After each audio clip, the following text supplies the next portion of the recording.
doesn't work. Oh, I'll take off my mask. Yeah, I mean, we're I'm vaccinated. yeah, totally. Past 2 right. weeks. Yeah, totally. Promise. No, yeah, I'd show you my card, but I left it. Oh, and let's bring up some of our cast. Yes, we have Madisen, Beaty. Hey.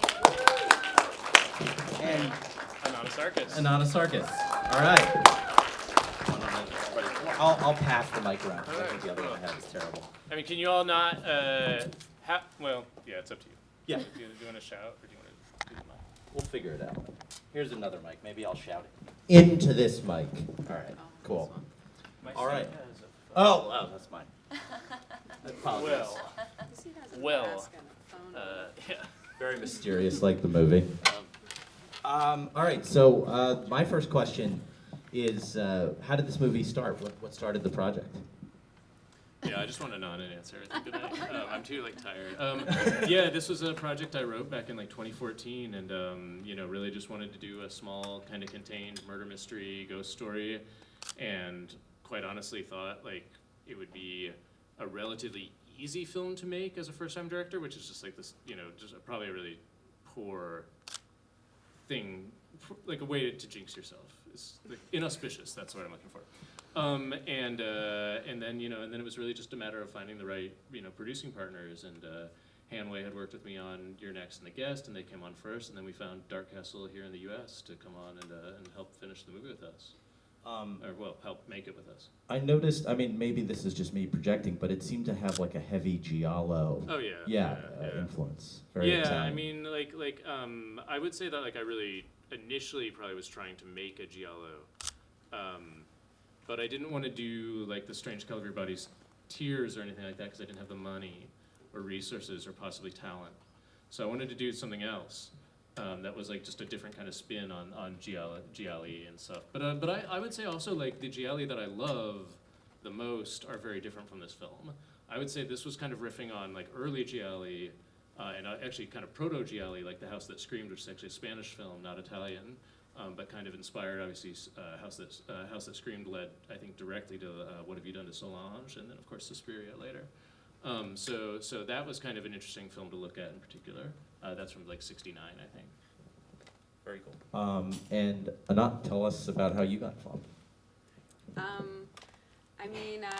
I went through the audition process. Good old audition process. You whittle that down to a syllable pretty soon, so yeah. So, yeah. And so for you, the role, I feel like you're the prototypical mean girl in this. Was that did you have, okay, so I feel with actors who play the kind of unsympathetic character, did you sympathize with her? Did you find a way to sympathize with her? Was that something that you kind of Yeah. I feel that's kind of what I tried to do with her because I didn't want her to just be this bitchy girl, and I wanted her to still kind of be likable, so I feel her humor and just her protection over her friends hopefully gave off that more. Yeah, I think the other thing that I thought she had leadership qualities. I was oh, she's taking control all the time. Until she gets hit in the head at the end too, and that didn't work out. She's kind of a sucker at the end, but yeah. For a while she's trying to take control. But yeah, she was super fun to play. Did Simon have you watch particular movies or anything to get in the mood for this? No. No. I think it was just the music for him. Yeah. It was about the score and kind of what music, That's something I'm actually curious about. The films that you've written for Adam Wingard, Adam has a very particular taste in music that I saw in this a little bit with sort of synth heavy and dream pop kind of thing. Is that something that you and Adam share just in terms of sensibility? Well, yeah, definitely. Oh, thank you.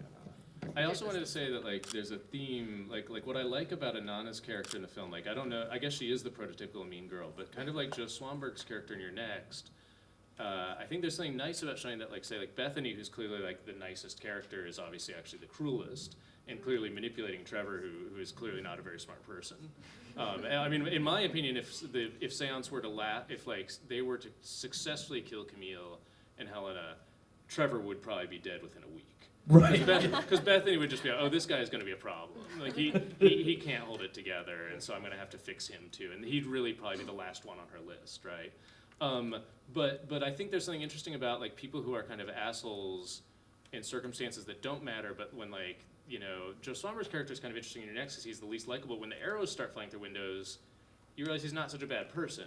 And Alice is kind of the same. Like, she's a jerk, but when things really matter, she doesn't abandon her friends.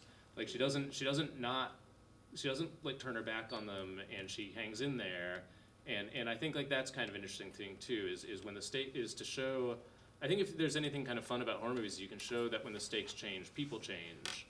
And like, you know, a person you like under certain circumstances might be unlikable on others, but you know, obviously in most horror films, characters don't really change at all. The question was about the music. Yeah, I like Synth.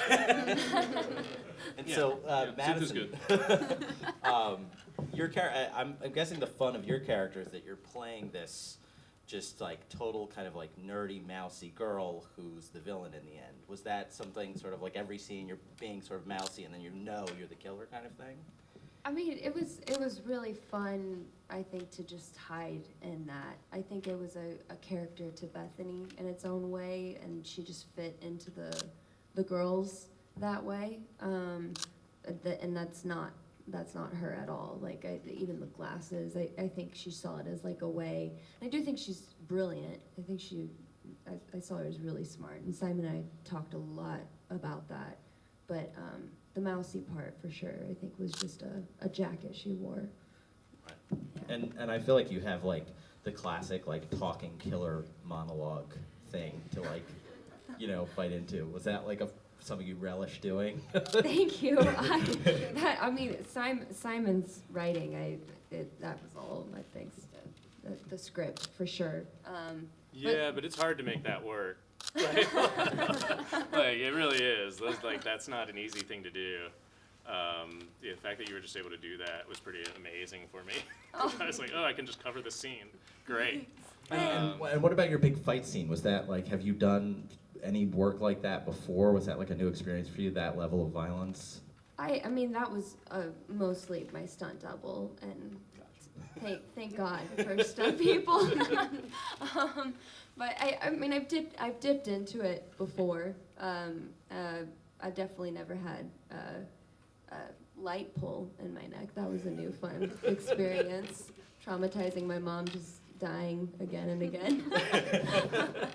Madison's being a little modest. She did come and train with Suki. We trained on the weekends. Yeah. She did the fight choreography with us. But it's true that during a lot of, because we only had really a day to film that whole kind of fight scene and actually a lot of the stuff around it, we only really had a day to film. While a lot of that fight scene was being filmed with them like fighting in the aisle, Madison was getting rigged up to bleed through a light tube. So which took like, I mean, that took like 4 hours to get you in and out of that thing. So we did actually choreograph a lot of the action with her, but I ended up using her stunt double more because she just had to be upstairs. But that's why all my characters, before they really get in the fighting spirit, they place a mask over their face.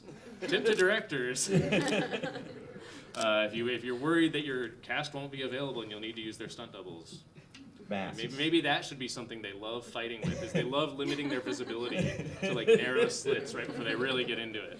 I like it. It's a movie. You really explained the masks too. Like it was like very fleshed out. They require explanation. Yeah. I mean, those masks. Like shout out to our production designer Mars Feehery, Marlena. But I mean, I did not. Let's just say like I didn't get like I saw the masks when they were presented to me as a finished thing that we didn't have time to redo. So I was like, oh, okay. All right, okay. And then I was like, okay, this is great. You know what? At the end of the day, it really looks like they made these themselves in theater tech, and that's what I was really going for. But because it turns out it's really hard to make masks, it's a very specific thing. Oh, just in terms of like the resources handmade required? like from scratch masks, like we wanted for this. Like we wanted unique masks that looked like the girls had made them. Like they paper were mache now. Yeah, they were paper mache. From like scratch. Yeah, Yeah. They really were like I mean, I have one in my car here because I bring them to You screenings. just carry one at your. Well, no, I bring them to screenings and I forget. But you know, it's across the street. I mean, it's really close. But at any rate, yeah, they had to be like. It wasn't like your next where we were modding existing masks like that we got from like basic KB's toys. But you know, that's what the killers would do.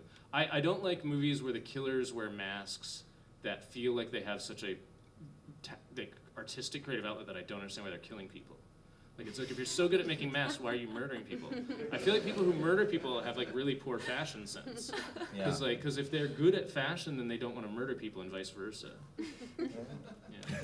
I don't know. Ted Bundy was a pretty sharp dresser. No, you know, people say that. People say that, but Adam and I have both done a lot of research into Ted Bundy, and he wasn't really. The whole thing about him being charming is just by comparison to like John Wayne Gacy. Right. Anyway, we can get into that. Or Henry Lee Lucas, or one of the guys who plays it. Anyway. Actually, I have two more questions, then we'll go to questions. So the first one is Adam, you know, being such a long-term collaborator of yours, you know, does he see a cut? Was he part of this for you, the process? Yeah, I mean, Adam's, you know, to the extent that Adam really had an EP role on this, and I wanted to bring him on basically just to give me editorial advice. Because I had a lot of confidence. You know, you have to have confidence in yourself. I think what it takes to make films is like 100% confidence with like 0% self-satisfaction. Where like in the moment you're like, yes, this is gonna work, and then afterwards you're like, well, next time. And that's how you do like become a better artist, I think. Like but I really want. Adam is such a talented editor, and he's particularly good at just like, he's so unforgiving to his own work. Like, I've never seen anyone just be like, oh, I spent like years working on this scene, but it's slowing the movie down, so boom, like it's out, and the movie's better for it. And I just knew I wanted his eyes and his brain. So he saw multiple cuts of Seance, and he gave notes, but you know, honestly, the process was, you know, the editorial process was fairly just like smooth. I mean, we all kind of knew what we were trying to make. It was a unique film, and so it was really just trying to find the tightest version, because a movie like this shouldn't be too much over 90 minutes. That's the genre we're working in. I know other filmmakers feel differently, but I think once you hit 90, there's like an internal clock that starts in every viewer's brain. and like in a certain type of movie, if you're making, you know, The Irishman, whatever, if you're making Seance, you know, you kind of have to justify every minute past 90. And every minute past 90 is just another minute they can think about who the killer is and how there's only really one character left. So my final question has to do with, you know, and this for all of you in terms of like this film is about a group of girls and this sort of like bonding and rivalry. Was that something that, you know, you guys worked together to sort of, you know, spend time together and figure out that camaraderie, you know, and was that also, as a director, was that something you tried to foster? I'm gonna start Madisen. Madisen. I'm gonna throw it over to Madison. Well, I know for Simon and everyone, there was like no prep time.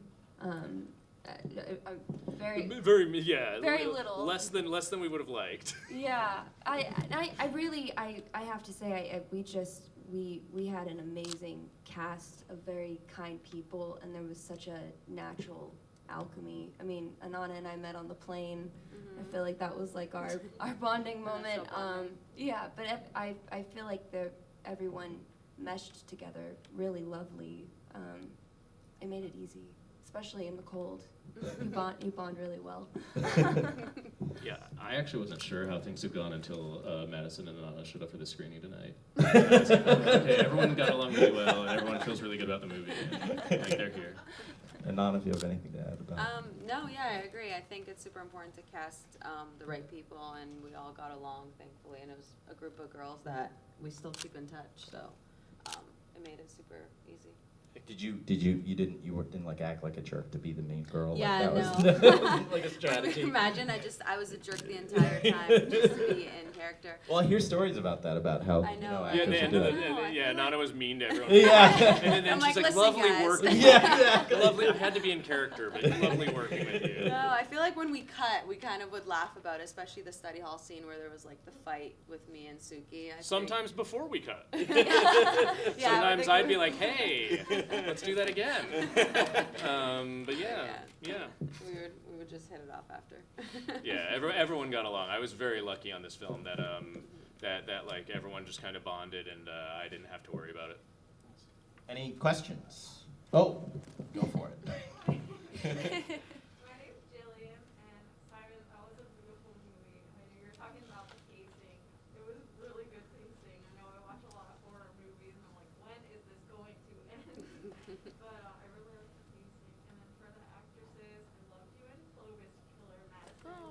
you and after. And Thank you. but my question, sorry, that was long. My question was, I just finished filming a horror movie myself, and for me, it was a little bit difficult to stay in character, especially as you guys were talking about like camaraderie and like laughing as the takes are going. So how did you guys stay in the mindset of like, okay, this is a horror movie, like that kind of thing?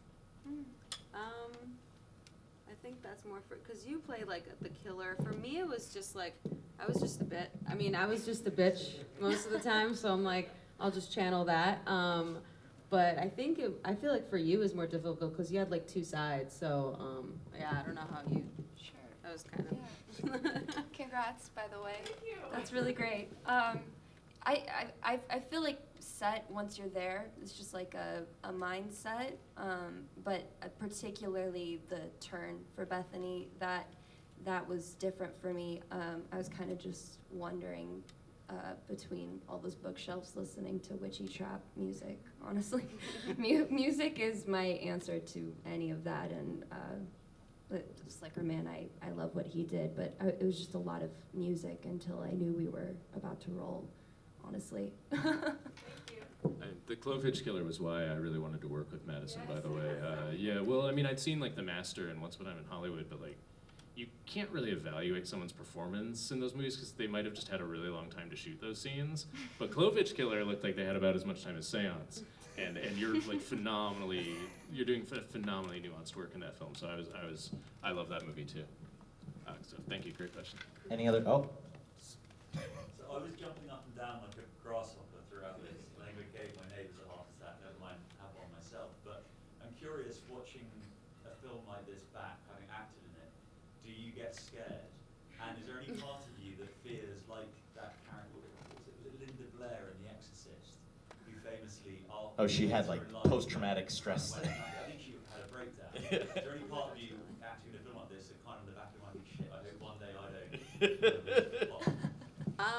Well, the part that scared me, I didn't actually watch the kill scene with the light fixture in your neck. So I'm like super wuss when I watch horror movies.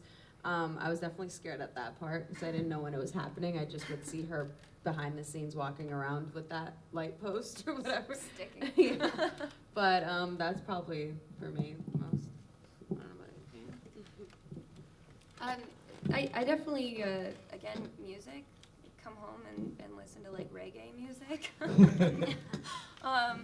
But I think it's also the environment you have on set, and I really had a great time working on this, and I think when you're laughing between takes and it's a really great environment like that, it's easier to remember that we're just having fun, most of the time. Yeah, I mean, we weren't filming in like scary. I mean, the places we were filming in were scary only in that they were like kind of cold and unpleasant. They weren't like, I mean, I would be like, ooh, this place is like haunted, and probably the Manitoba's legislature really was. But I mean, that's it. Like everything else was just like a bank building or like a corner of a storage facility, and we'd just be like, it's spooky, everyone. Okay, all right, whatever, just act. I'm just gonna be on monitor. Just Kareem, shoot the scene, and that's how I would do the movie. Kareem was our DOP. That's an in joke for the Kareem fans. Any other questions? Nope. Nice mask. Yeah. Thank you very much. It felt fitting. I'll repeat his question. I love the movie. So my question was the sort of romantic subplot between Camille and Elena always with the script, or did that develop along?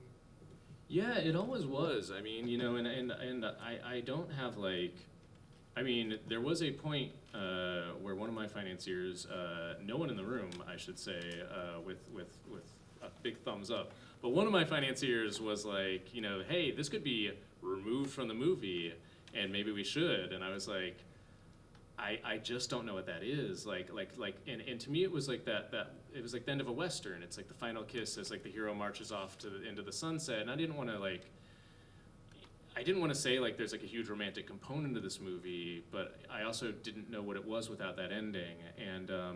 And ultimately, like my story, my version of this, which might just be my extrapolation through like various phone calls, is You know, so I was really stressed when I started getting that note from our overseas financier, who was kind of like, you know, this movie would do better in Russia if there wasn't like romance in it. I was like, yeah, but I mean, like, I want numbers, like if you're gonna make that claim.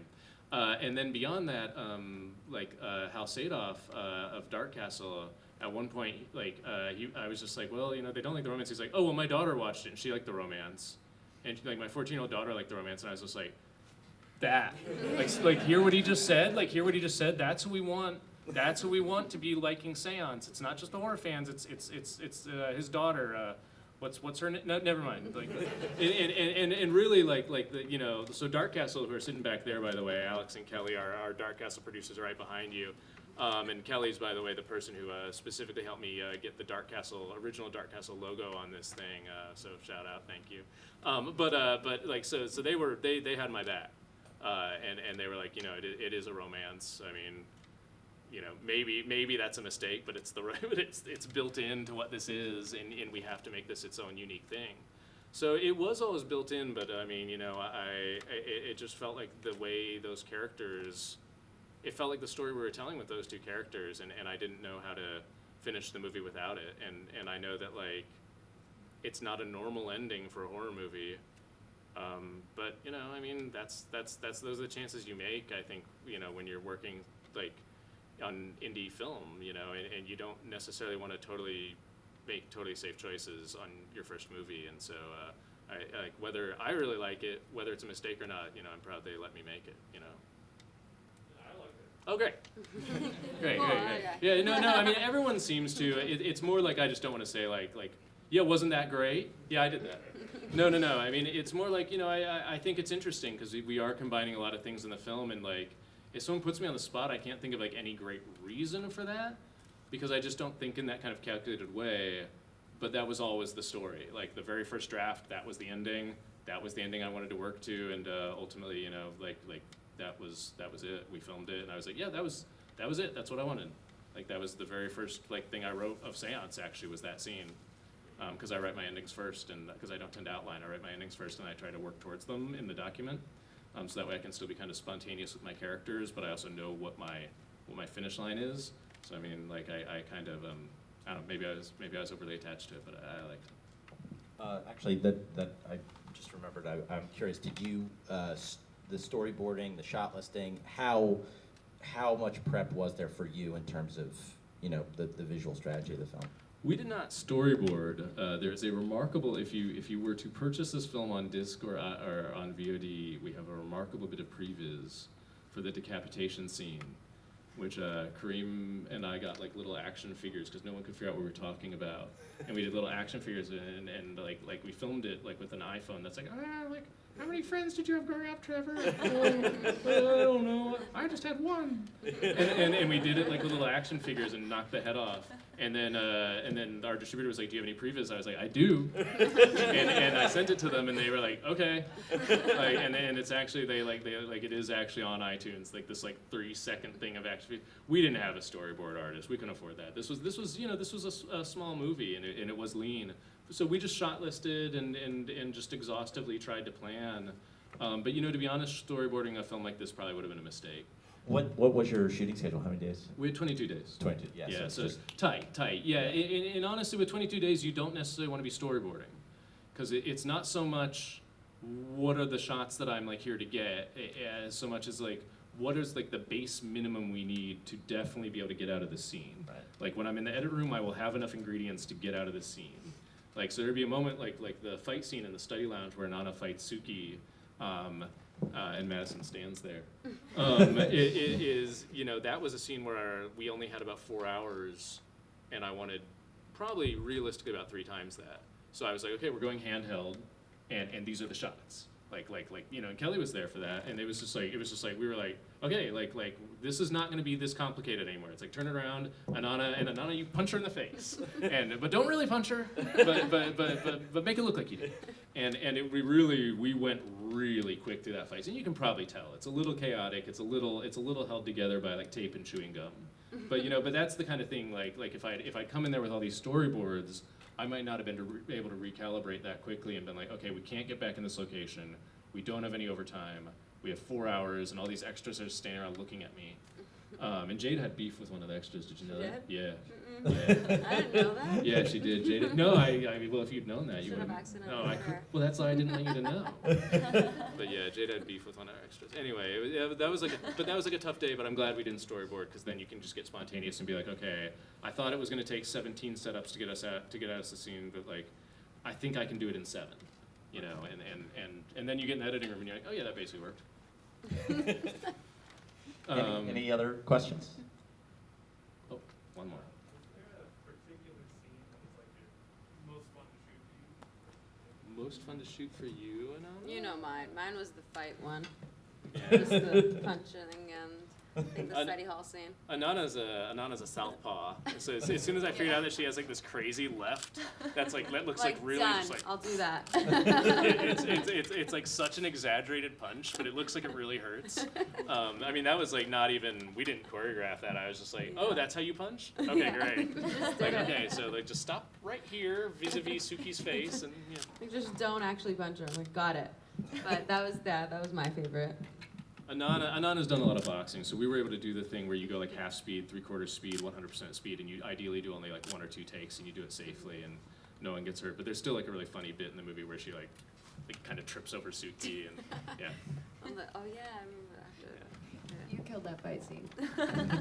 I have to say that ending part, I'm obsessed with all the effects and the stunts and just seeing how to make that look real, or you know what it looks like. It really, that's fun. That's really fun for me. Yeah. Your neck getting sliced up so realistic. Yeah, Just well, like I mean, FaceTiming my mom, like, Mom, look. I was so disappointed too. I was like, Madisen, is this the most blood you've ever had on you in a movie? She's like, no, this is like 3rd. Like she had like a whole list. Like, well, she's like, once upon a time I was really bloody. And I have to admit I didn't have like a lot of like fun per se. Like, well, I mean, I think when you're making your first feature, you just want everything to be as perfect as possible. And because, you know, you're dealing with the reality of filmmaking, it feels like you're constantly like literally fighting the production to like try to keep your vision intact as it like gradually implodes, day by day, moment by moment. Oh, sorry. But yeah. Favorite scene. Oh yeah, favorite. Yeah. What was your favorite But, part? happiest moment. That's right.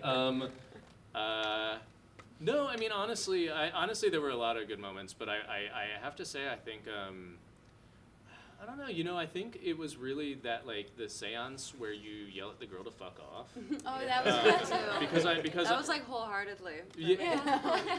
Well, that was really good, but also like that like by that time I was so traumatized. Like we'd done like 2 seance scenes, and I basically thought they were both like disasters from a directorial perspective. Oh my god. Like there's the one in the bathroom where I basically got in there and I was like, oh my god, I have to film this entire scene into the mirror because there's not enough room to turn the camera around in a realistic way with the lenses we're using, because we're using anamorphic lenses, which means I need to be like 10 feet away from my And so I was like, okay, I have to film this entire scene into a mirror, which means all their eye lines are instantly insane. Alex, I think you were there for this day. So it's like to look like they're looking at each other, they have to have eye lines that are like 7 feet that way. And then we get to the library where we don't have any time, and there's this lipstick planchette that I really should have tested more. And I basically just gave it to Madisen. I was like, you're operating, like just good luck, and I'll just get a bunch of close-ups. And so by the time we got to that 3rd seance scene, I was like, I don't want to do any more seance scenes. I can't do it. And then it went really pretty well. Like it went really well. We got everything, and I was like, oh, that was great. That was great. I love doing seance scenes. So the fact that our third seance scene went well, and like we got like the words legible and everything, that was my greatest moment. I was like, all right, like let's move on to the next scene, which I think was the fight scene. That really stressed me out. I noticed the shower scene with the that felt like the kind of scene, maybe it was annoying to shoot or whatever, but as a director, cutting it together must have been really satisfying. Well, the only thing that bothers me in the shower scene is so we did have to finish this movie in a pandemic, and I did color grade it on an iPad, and I do feel like there's a moment where he passes behind her in the shower that he's so barely visible. No, I like that. Well, there's the moment where you see his face behind her, but there's a moment where he passes behind her that I could have graded him a little better, I think. Well, no, that actually I was really like, how are we going to be able to get this room foggy enough to make it like barely visible? And after running a smoke machine in that room for 5 minutes, It's like you yeah. couldn't see your hand in front of your Yeah, face, yeah, and yeah. it was like actually unsafe to do the scene, and we had to like clear the smoke out.